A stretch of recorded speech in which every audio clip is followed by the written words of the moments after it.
Assalamualaikum warahmatullahi wabarakatuh.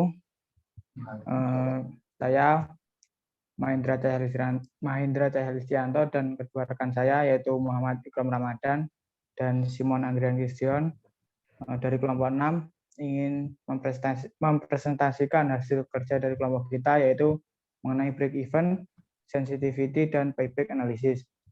Untuk yang pertama adalah break even point. Oke, next.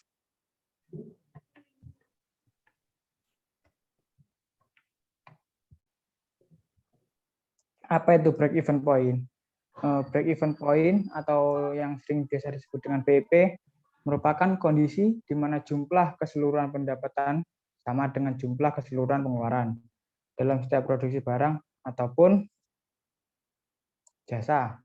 Pada posisi ini, laba akan bernilai nol mutlak atau orang awam menyebutnya dengan istilah titik balik modal.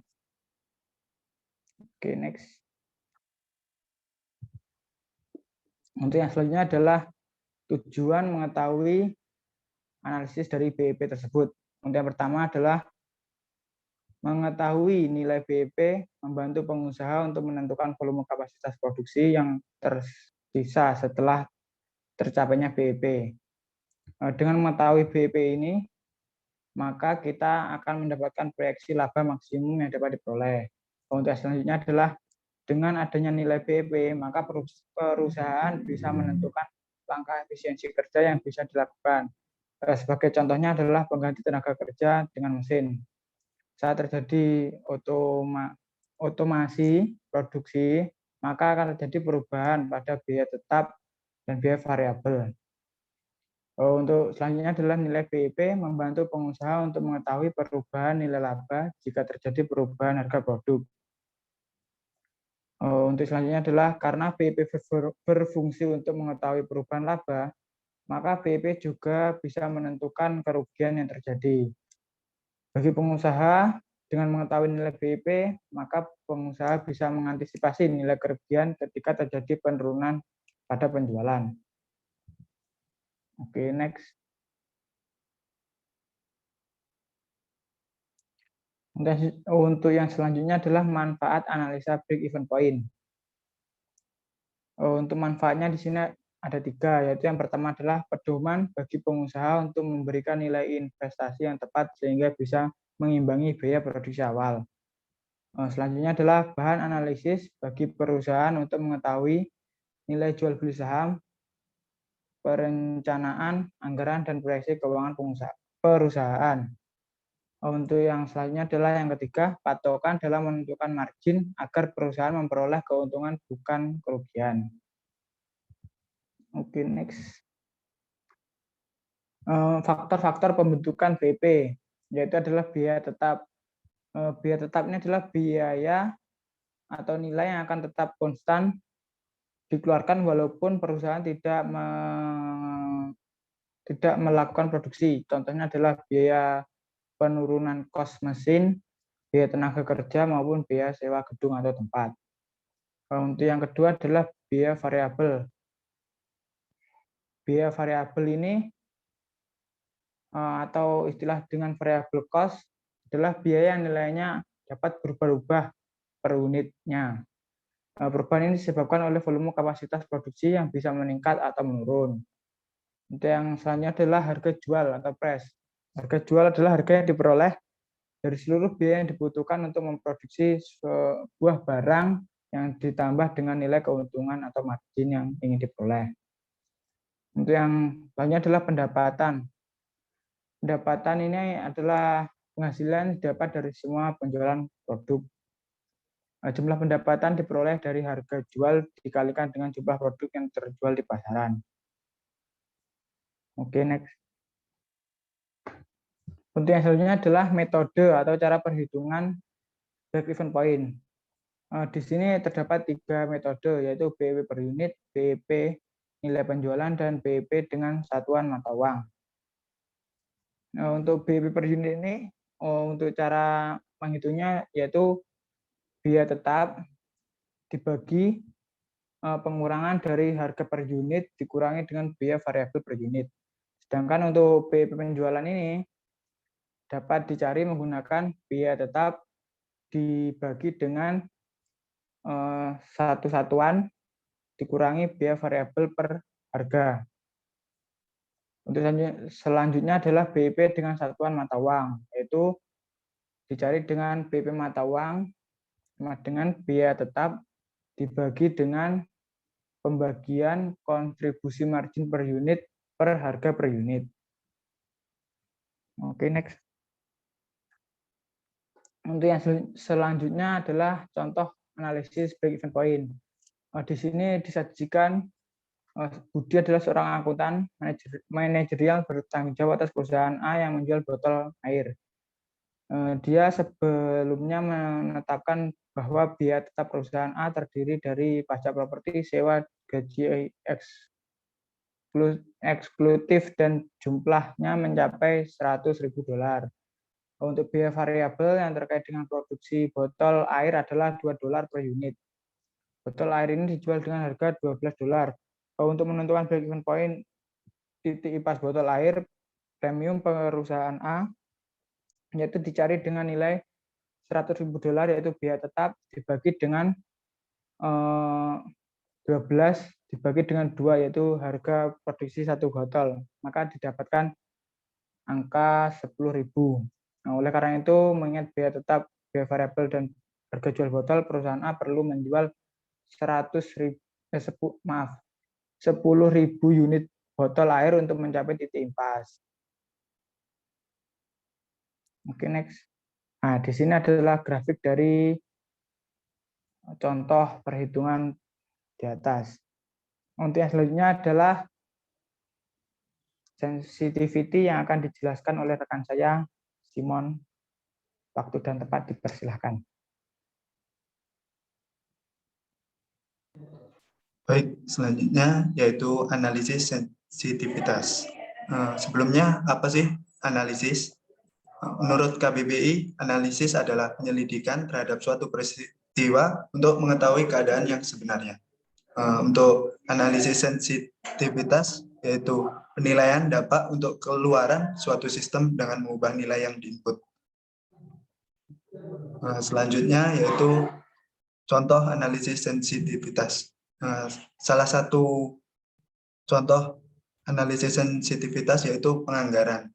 Di dalam penganggaran ada biaya operasional, tingkat minat, kemudian tingkat inflasi, kemudian tarif pajak masa depan, dan jumlah pegawai.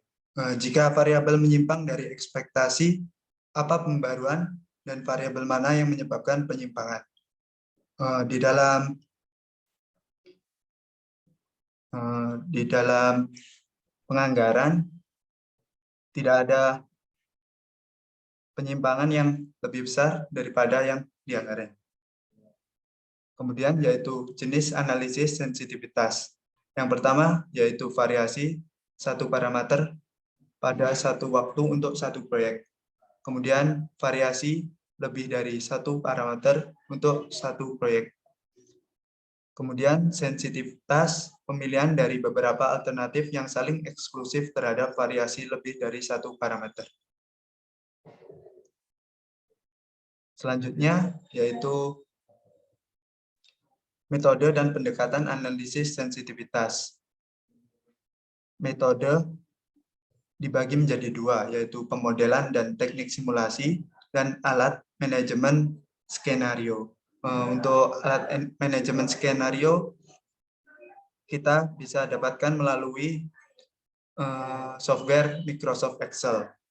Kemudian di pendekatan juga dibagi dua, yang pertama yaitu analisis sensitivitas global, yang kedua yaitu analisis sensitivitas lokal. Untuk analisis sensitivitas lokal menunjukkan bahwa derivatif diambil pada satu titik.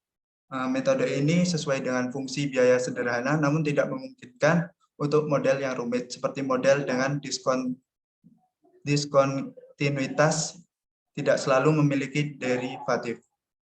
Kemudian untuk analisis sensitivitas global, yaitu pendekatan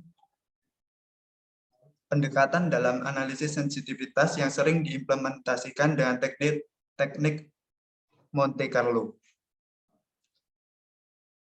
Keuntungan analisis sensitivitas yang pertama yaitu mengarahkan manajemen usaha, yang kedua sumber informasi perencanaan, kemudian penerapan kunci analisis sensitivitas terhadap ketidakpastian pada nilai input model.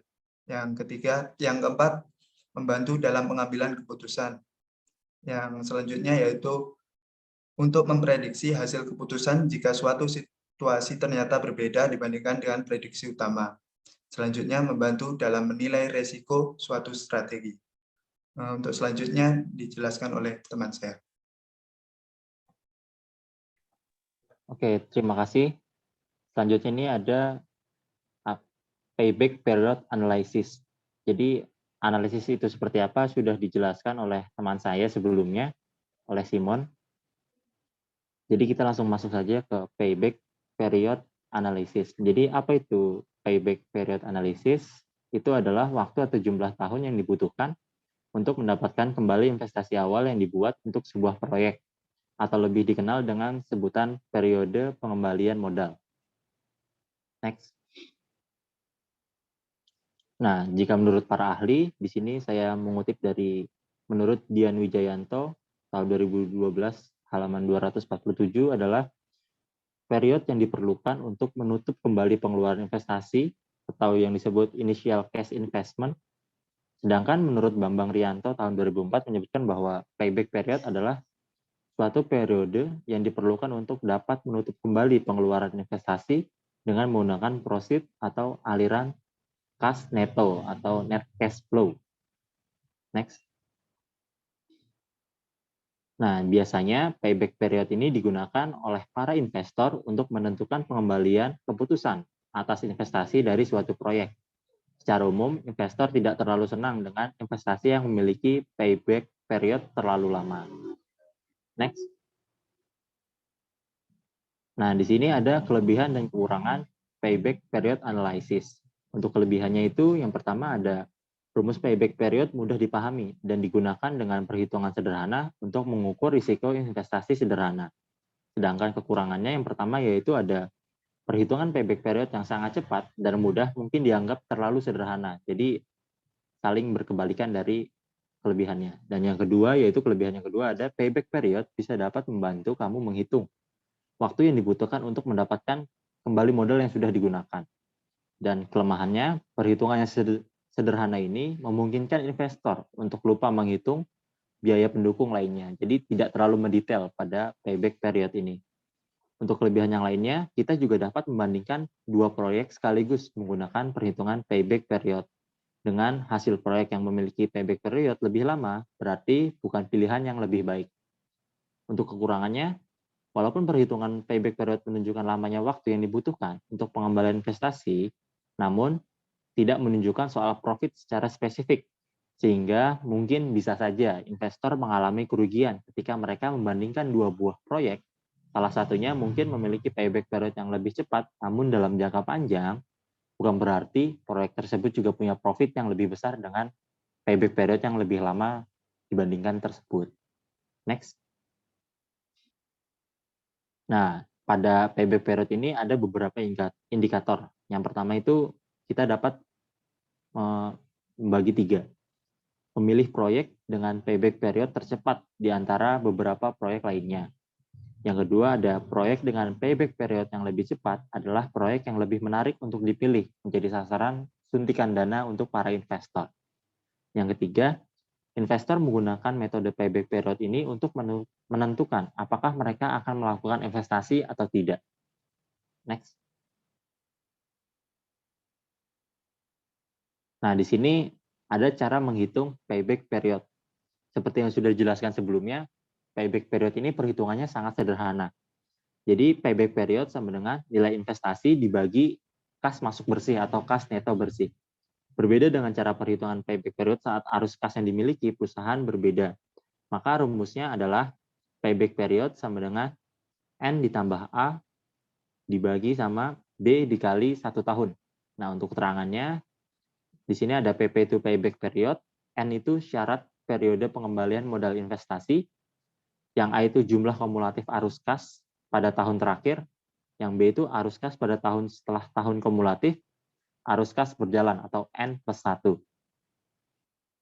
Mungkin itu yang dapat kami sampaikan. Saya kembalikan lagi ke Mahendra.